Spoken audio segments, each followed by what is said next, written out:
Hi, my name's Ricky. I'm an esthetician. I've been working in the skincare industry for just short of 6 years, and we are in the middle of the era of social distancing. So the governor in my state did shut down all of the spas in Virginia. So I decided I was going to start doing a series of educational videos for you guys. And today we're going to do a chemical peel. So I'm going to demonstrate it on myself while I'm talking to you guys about what the benefits are and why people want to do it. And, it might be educational, it might be a little entertaining. I'm a little bit of a wuss with this stuff, so I think there's going to be some good laughs coming out of this. So first up, I'm going to wash my face. I'm going to put my hair in a headband. Pardon my 5 head, I've got a big head.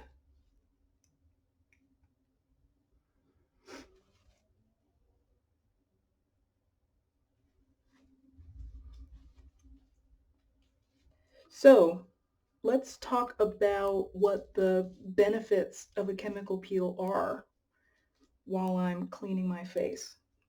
So a chemical peel is essentially a controlled injury to the skin. You use alpha hydroxy acids or some other acids to exfoliate the skin on the face. As we get older, our skin becomes more sluggish. The rate that your skin cells start to naturally shed slows down the older you get. I am 31 years old. I feel like I'm pretty well preserved for my age, thankfully, to doing some chemical peels on myself, among other things. I'm going to get some face wash first. This part I'm going to do with bare hands, but once I start handling chemicals, I'm going to put some gloves on. So, when you're a baby, your skin cells shed about every 5 to 7 days. So that's why a baby's skin is so perfectly smooth. It's got even texture. It's super soft. It's got even tone. Babies don't really have any skin issues whatsoever. And then as you get older, that rate of natural desquamation or, dead skin cells falling off, it starts to slow down more and more. And that starts to cause the top layer of your skin to get thicker. So usually as an adult, it's around a month, but it does start to get slower and slower for your skin cells to naturally shed the older you get. Until when you're in your 80s, you're never going to see anyone in their 80s with totally flawless skin. Usually they've got some textural issues going on. They're obviously going to have some wrinkling, among other things.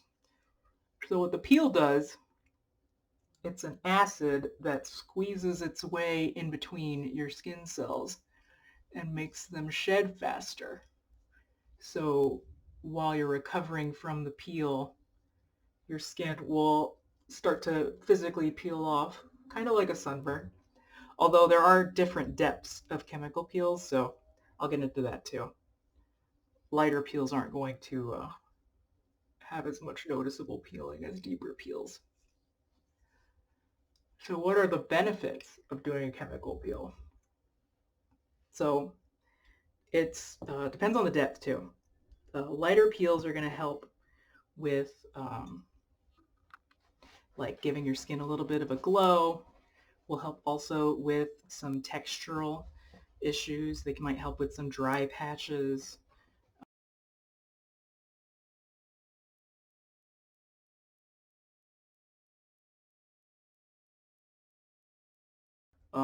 The deeper you go, the more skin issues you treat with a chemical peel, but the caveat will then be the longer it takes to recover from it. So light peels, you can usually expect 3 to 4 days of your skin being kind of dry and having some random patches, or like your foundation might not want to blend correctly. But doing the more aggressive peels, you might have skin that's visibly coming off in sheets. Or all the way to like the really medical depth peels, your skin might actually turn dark before it starts to fall off. And then you have this porcelain baby skin underneath while it's recovering. So those sorts of peels are going to take at least a week to recover from, if not more. So let's talk about what determines the depth of a peel. So there's a few factors that are involved,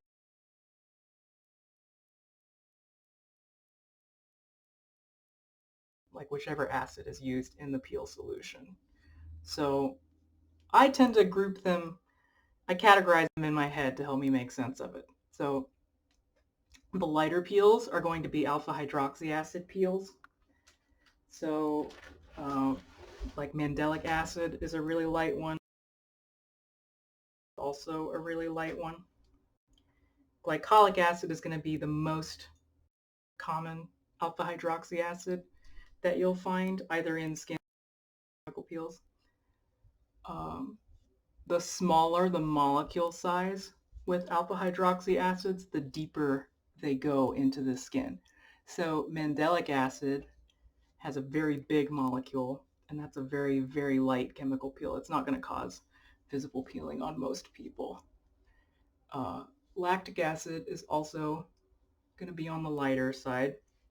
It is also found in the skin already. Your skin already makes lactic acid, so lactic acid peels tend to be less irritating. They do also force the natural moisture of your skin over the coming weeks because they're reinforcing the acid mantle on the top of your skin by keeping the pH of your skin lower where it's supposed to be. And then glycolic acid, the reason that one's the gold standard is because it has the smallest molecule of all of the alpha hydroxy acid. So glycolic acid can squeeze its way in between the most skin cells out of the alpha hydroxy acids, which makes it a really nice choice for a lot of people. So the next issue that's going to affect, actually no, I gotta keep going. So after that, the next level up from the alpha hydroxy acids is going to be the beta hydroxy acids, which is pretty much just salicylic acid. That's the main one you're going to see in chemical peels. So I call it a beta peel. Some people call it a salicylic. It doesn't really matter. But the nice benefit of salicylic acid as a peel is that it will actually go through the oil. And then since it is salicylic acid, it also has an anti-acne effect. So I tend to pick the lighter peels on people who are first timers, aren't very familiar with issues, nothing crazy. I also tend to start people of color on lighter peels because their skin can be more sensitive or more reactive. The darker someone's skin is, the more likely they are to have complications from doing a chemical peel. So I like to start light and work my way deeper on subsequent visits. The salicylic peel, most people are going to pick that for acne, although it does also help with aging as well because it is going to be a medium depth peel. So then the next level up from that are going to be certain blended peels, like a Jessner's peel. That's lactic acid, salicylic acid, and resorcinol. That's a really common blended peel. There's tons of name branded blended peels. I can't really list all of them up this second. I mean, the VI peel, the Vitalize peel, I can't remember what it's fine.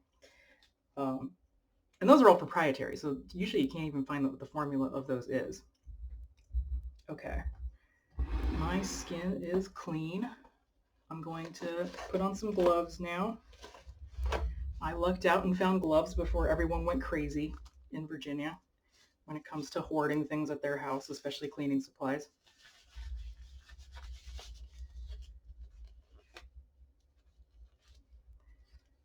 So then after your blended peels are going to be, depends. Some of them are targeted more towards age spots. Some of them are targeted more towards acne or acne scarring.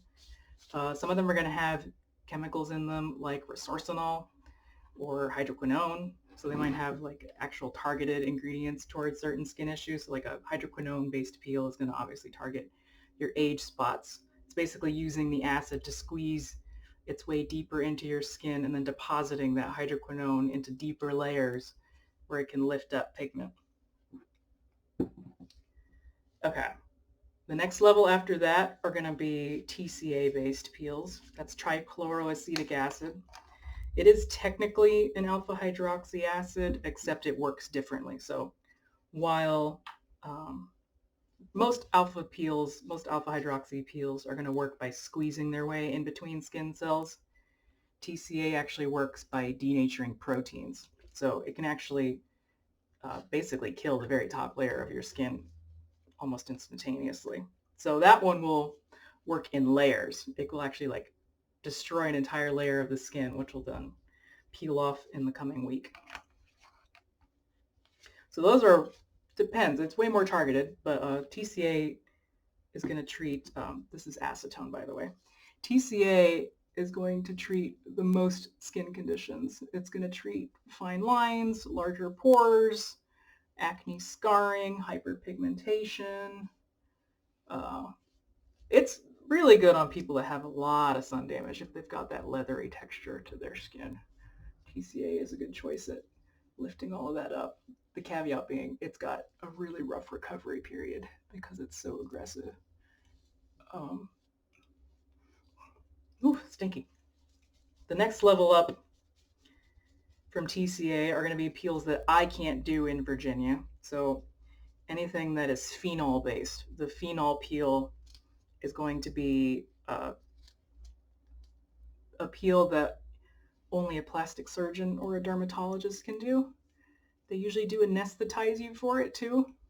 Phenol peels are so rough that they will denature through the entire epidermis in one go. I've seen them done before. They're pretty crazy.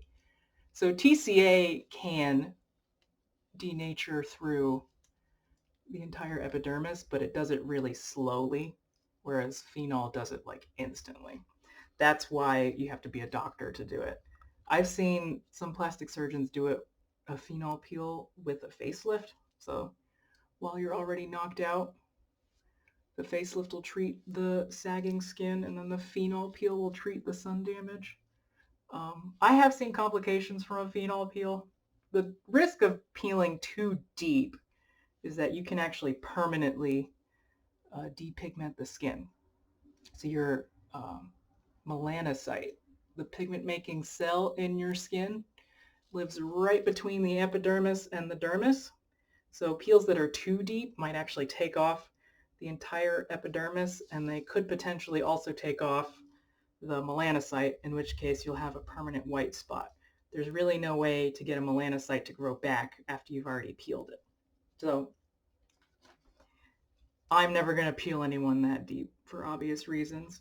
I will take them as far as I can go while still staying in the limits of what my license allows me to do. So the next factor that will affect how deep a peel goes is going to be the percentage of the acids in the peel. So while I grouped them in certain acids trying to make sense of how deep they go, there's still tons of variation within that because peels can go anywhere from like 5 to 10% of an acid all the way up to 50 to 70% of an acid. The laws here, it depends. Some of them I can do, some of them I can't. I'm not going to do any peels that are 70% acid. That's just crazy. So this next one is actually going to be rubbing alcohol. So for alpha hydroxy peels, like lactic acid, mandelic acid, glycolic acid, those sorts of peels, usually you're going to see percentages between 20 and 50. 30% is pretty common for most of the alpha peels. Doing like a 30% glycolic or 30% lactic, that's pretty common. Oh, so I do have sensitive skin. So if this makes me turn red before we even start to the peeling, that's totally normal on me. That is not a big deal. I told you I had a big head. This headband doesn't want to stay on. Hold on.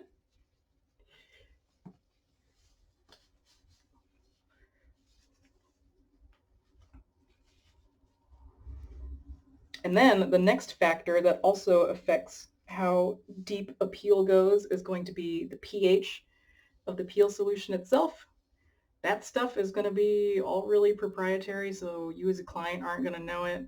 Basically, as the esthetician, we're supposed to know if the peel is buffered or unbuffered. So unbuffered means that it's only the the solvent for the peel and the acid, that's it. Whereas a buffered peel is going to have maybe some sodium bicarbonate or some other sort of alkaline ingredient to raise the pH of the peel back up. So in a nutshell, like two different 30% glycolic peels from two different manufacturers could have totally different pHs because one's buffered and one's unbuffered. The one unbuffered is going to be stronger on the client's skin than the one that is buffered. But again, as a client, you don't really have to know that. That's more for us to know when we select peel solutions for you guys. So yeah, we've gone over different peel solutions. We've gone over what depth they do. We've gone over what sorts of skin.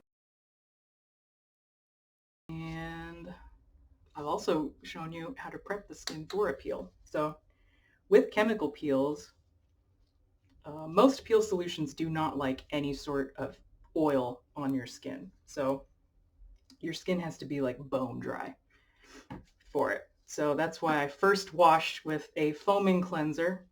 I then washed with acetone, which was not fun. And then I washed with isopropyl alcohol, which is also not fun. But these are all degreasing agents. So getting a chemical peel, if you have moisturizer on your skin or you naturally have really with makeup, those are all factors that are going to make your peel not go to plan. Because what will happen is the peel solution won't actually get into the skin. The oil floating on top of your skin will create a barrier that won't let the peel solution get in. I should also preface, by the way, that I do not condone people doing themselves unless they're professionals like me. I should have said that a while ago. Totally fine. Yeah, don't do this at home. I know you guys are stuck at home right now, but please don't do this at home. I'm a professional. I've had years of training on how to do this, and I've done this on myself many, many times. There are complications from doing chemical peels if you don't know what you're doing. By buying chemicals off eBay that they weren't 100% sure of sourcing on, and they did it on themselves anyway. Like, please, please, please don't do that. That's so bad. Okay. So I am actually going to do two different peels. I'm going to layer things together. I'm not going to tell you any manufacturers of anything that I'm using because I don't want you guys to go try.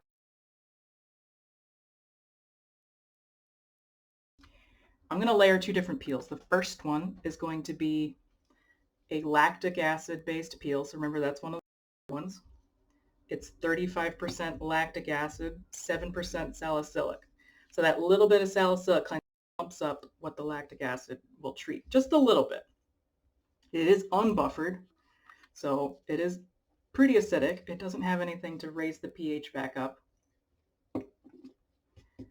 And then after this one, I'm going to layer on top of it a 10% TCA. So even though TCA is a strong ingredient, 10% is not a lot.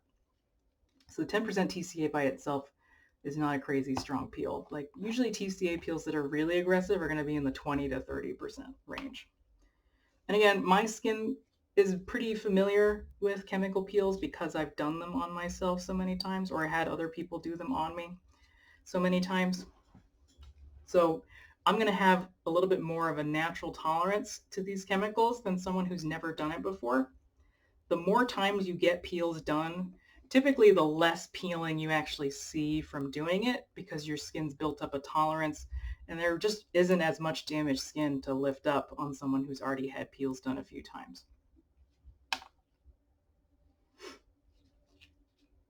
So let's talk about what to prep your skin for as you yourself are getting a chemical peel.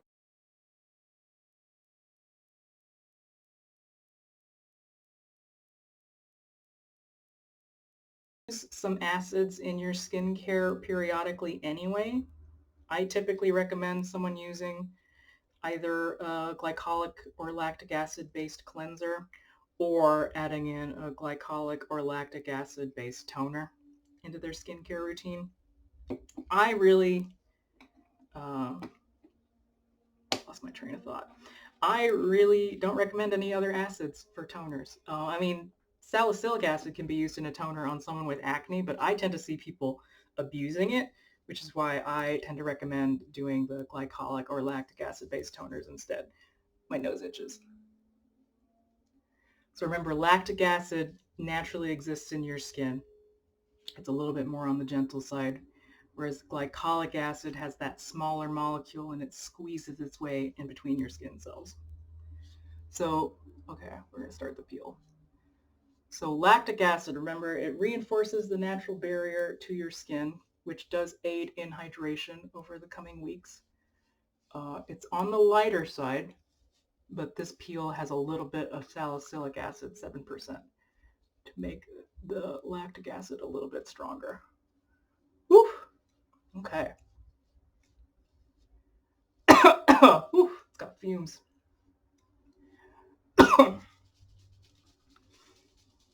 Fanning yourself off when getting a peel is nice. I don't have a battery-powered fan normally when I'm at work. On clients, I do. So you just get to see me fan myself off with my hands. So another factor with chemical peeling, the person's ethnicity is also going to affect how their skin takes chemical peels. My heritage is Irish and Asian. Those are two ethnicities that are pretty sensitive to chemical peels.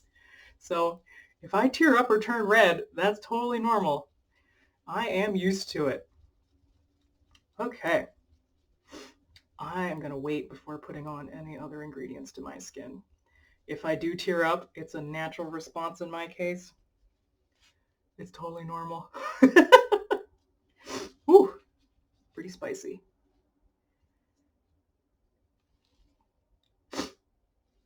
So aftercare with chemical peels. Most chemical peels, you cannot put water on your skin afterward. I'm being very careful not to actually touch my eye with the glove. So immediately after a chemical peel, I only recommend lipid-based ingredients on the skin. Things like aquaphor, shea butter, something oily. Because the water in your moisturizer will move those acids back around. So that also means days of getting chemical peels, you can't go to the gym, can't go to the sauna. You really don't want to be outside the day that you get a chemical peel after the peel, just because any sort of sweat or irritation or water is going to boost your pain level back up again. Whew.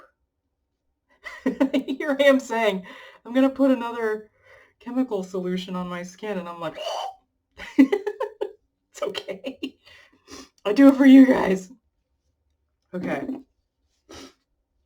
I'm going to give my skin a break before I introduce the next one. The next one's only 10%. It is a TCA, which is a deeper acid, but it's only 10%. So it shouldn't be quite as rough as that one was. I mean, 35% lactic acid, 7% salicylic acid. Effectively 42% acid by volume. That's pretty rough stuff. Oh, I also haven't done this in a while, so my skin was not quite 100% prepared for it. That is okay, though. When people get peels, I recommend that they use some acidic ingredients for the week before to get their skin used to having something acidic put onto it.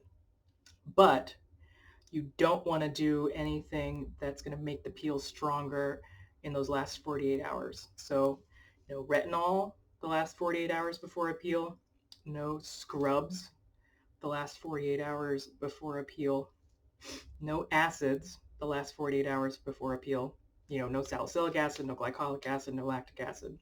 And then also no retinol the 48 hours before a peel. For men as well, I also recommend not shaving the last 48 hours before a peel because the hot spot from shaving the morning of and then coming in for a chemical peel is not fun. Please don't do that to yourself. I've never done it to myself, so I have a little bit of scruff for that exact reason. I was planning this today. Okay. I'm starting to feel a little bit better. So some peels have to be neutralized, others do not. This one technically is supposed to be neutralized, but I find the neutralizing not fun at all. So I actually just skip it and wait for my skin to self-neutralize it over the next, 15, 20 minutes. It hits quickly, the pain from it, but it also goes away quickly. Some peels start to burn the longer that they're on, and that's why you absolutely have to neutralize them. And then other ones, they hit you really fast, but then they also start to cool off really fast. So that's what this one is to me. Okay, we're ready for the 10% TCA. This one is a blended peel, so the 10% TCA is the active peeling agent in it. But this one does have bearberry, which is a skin lightener, kojic acid, which is also a skin lightener. It's got some retinol in it, some vitamin C, mulberry, and licorice. So mulberry and licorice are going to be calming ingredients, which is going to be nice for my skin because you probably can't see it on camera too much, but I am pretty red. This color a person's skin turns while a peel solution is on is going to tell me how deep that acid is going into the skin. So remember about the epidermis and the dermis and the melanocytes being in between. I'm never going to go past that point where I've gone through the entire epidermis. If I see that, I'm done. I don't keep going because that's how you depigment people. So certain ethnicities do tolerate peels better than others. Irish skin, since it's fair, it tends to just be more sensitive in general, but it's not as likely to experience complications from getting a chemical peel compared to darker skin tones. I tend to find Italian and Middle Eastern skin tolerates peels really, really well. But where I see issues with chemical peels are more common in Asian skin, Latin American skin, and definitely in African skin or mixed race skin like my own. When someone's mixed race, they potentially can have different issues that come from different ethnicities. So they might have skin that's prone to hyperpigmentation, but then also prone to being really sensitive and more likely to get irritated, which in turn makes it more likely to be hyperpigmented. So when I see certain factors that are going to cue me into the fact that their skin is really reactive, I'm not going to go this aggressive on them. I'm going pretty aggressive on myself, but it's because it's my skin and I know what my skin can take. Tears notwithstanding. Okay. Got a mirror down here. Now, I have never used this 10% TCA on myself, so we will see how this behaved.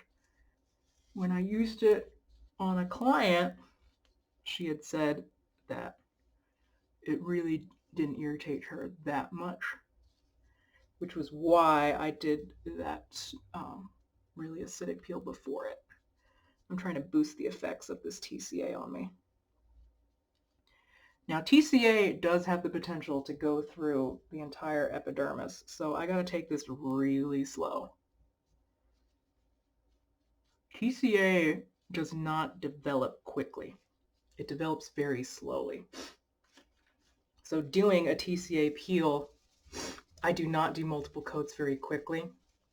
I have to go very slowly and see what effects it's having on the skin before going any deeper, because the chances of it going too deep are high if you don't know what you're doing, which again is one of the reasons I don't condone people handling these chemicals without proper training.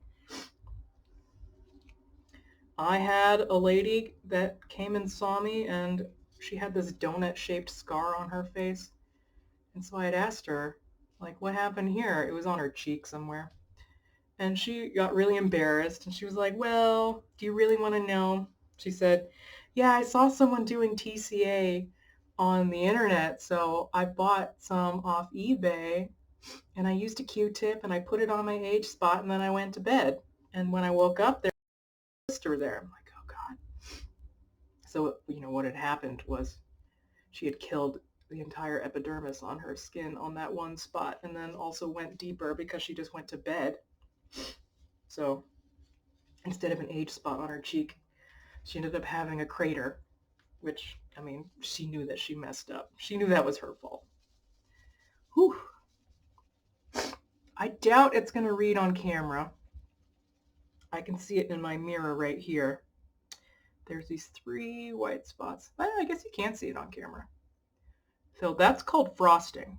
That is when the acids have denatured the skin, which is one of the effects of TCA.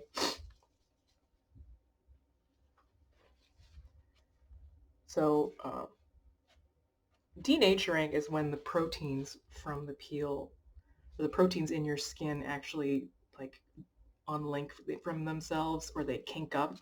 So they stop functioning as the proteins that they're actually designed to be. Denaturing is also what happens when you cook egg whites and the egg whites turn white. So certain stronger peels will cause frosting on the skin, which is when it actually denatures the keratin in the very top layer of your skin. When I see a certain level of denaturing and frosting on the skin, that tells me that I've gone through the entire epidermis and that I absolutely cannot put any more acids on the skin. So that's the end point for a lot of peels. Where I am right now, it's only a little bit of frosting. I can go deeper. I can add another layer. Although I'm waiting a second. As you can tell, I'm pretty hot right now. Whew. Okay.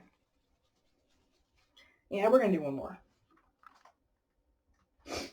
The very first time I got a peel done, it was a salicylic acid peel. So it was a medium depth peel, but I'd never had one before. And it had like cooked this one section along my chin. So, 4 or 5 days later, I just had this piece of my face hanging off. And my boyfriend at the time, he and I were going out to eat. And every time the waiter talked to me, she was just looking down like this at me all the time.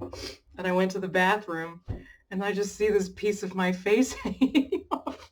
And I come back to the table and I'm like, honey, why didn't you tell me that this piece of my chin is hanging off? And he's like, I thought you knew. Anyway. Yeah. So I haven't had peeling like that in a very long time. I doubt this is going to be that aggressive on me, although we'll see. I wasn't planning on doing a follow-up video showing you guys what sorts of peeling I was getting, but if it surprises me, I'll let you guys know. So again, because the more peels somebody's had, usually the less visible peeling they get. And at this point, this is probably my 8th or 9th chemical peel easily. So I'm skeptical that we'll have any visible peeling, but we'll see. We'll see over the next coming days. So when you get a chemical peel, usually the worst of how you look is going to be days 3 through 5. Days 3 through 5. So today is Monday. The worst of it that I'm going to see is going to be on Wednesday or Thursday. But lighter peels really cause microscopic exfoliation, so it's more like your skin just kind of beads up when you wash your face or try to put on makeup or something. Whereas those deeper peels are the ones where your skin starts to peel off in layers. So it really just depends. Because I'm blending a few different acids on my face, I really have no idea. We'll see. I'm running a little experiment on myself, but that's okay. I'm a professional. Okay. This is probably going to be the last coat that I can tolerate. My skin's pretty beat up right now. So aftercare for a chemical peel is very similar to aftercare for a sunburn. A chemical peel is a controlled chemical burn, so the way it heals is very similar to a sunburn. So I recommend no scrubs, no acids, no retinol, just like before getting the chemical peel those last 2 days. That's also what you have to do the week following. Don't pick at it. Just like a blister, if a blister pops, you don't peel the fresh skin off. You let it naturally separate That's also true after getting a chemical peel. And so I tend to recommend you keep things pretty simple. The less ingredients you're putting on your skin after a chemical peel, the better. Or another way to think of it is your skin is falling off. Don't use your expensive stuff the week after a chemical peel. Go use cheap stuff.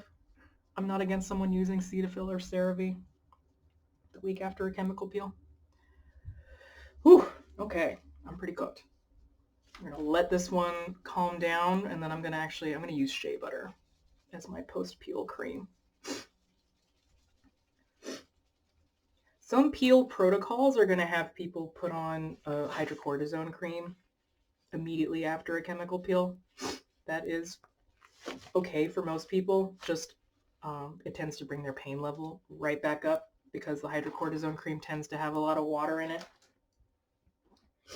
which is why I'm going to use something that's just oil-based, no water at all, because it'll have a slightly more cooling effect. The hydrocortisone is more for the itching and tightness that you get over the following days after a chemical peel, because immediately after a chemical peel, that is the main thing you're going to feel. Your skin gets a little bit compressed, so your face just feels really tight. You might have trouble moving your face immediately after getting a chemical peel. Okay, putting on fresh gloves. Ugh. Yeah. The only frosting I'm seeing is on those same spots, those little 3 right there. Put a mirror down here. I don't really see anything else. Yeah, so I highly doubt I'm going to look too beat up. Normally, we don't recommend getting chemical peels in the spring like it is right now, but, since we're in the age of social distancing, I'm barely leaving the house anyway, so I feel okay. I'm obviously going to put on heavy sunscreen while I leave the house, and the only time I'm leaving the house lately is to walk the dogs. So I do that later in the day anyway. I don't do that first thing, and I definitely don't do that at high noon. If you don't take good care of your skin after a chemical peel, there is a chance of complications. So I have seen hyperpigmentation show up as a result of a chemical peel, typically because someone is picking at it or they went back out into the sun way too early. So remember, the skin after a chemical peel is going to be baby skin. It's very weak. It's not very protected, so you don't want to aggravate it. Okay, we're almost done. I'm almost at 40 minutes. Gosh, I got to get the gab, don't I? It's great.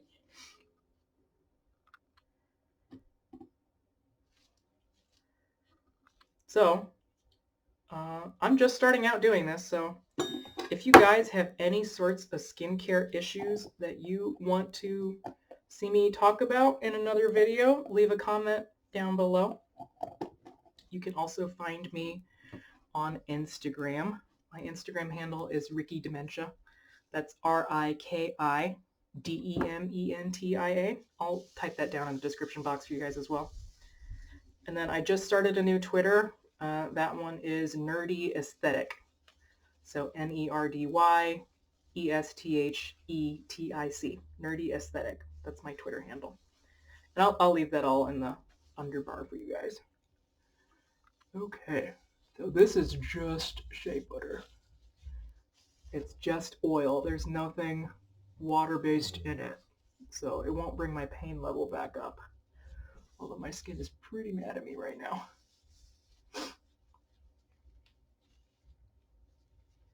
So those first 2 days after a chemical peel, it's pretty normal just to, your skin might look kind of tight. And some people do get brown spots that show up in the short term. Because the peel is compressing all your skin, you might take the melanin that's in like 10 or 12 layers and squeeze it down into 3 or 4 layers. So you might have temporary darkening of the skin, but once the peeling actually starts, that totally goes away. I would not be surprised if I end up having that just because of the stronger acids I put on today, but we'll see.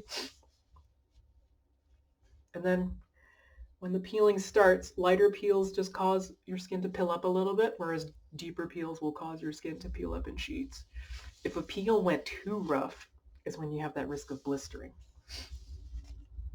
A blister is when your epidermis and your dermis separate, but they don't physically separate. There's just a little fluid pocket in between. You get that little gap where your lymph will fill up. That's all a blister is.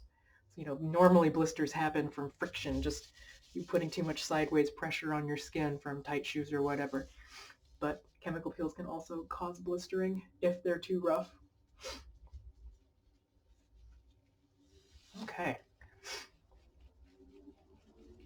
That's it. I'm feeling pretty good. Okay, so all the spas in Virginia are closed right now. I am not working, so I am here for you guys. Any sorts of skincare issues you want to talk about, leave me a comment down below. If you like what you see here, don't forget to hit the subscribe button and then hit the bell icon for notifications.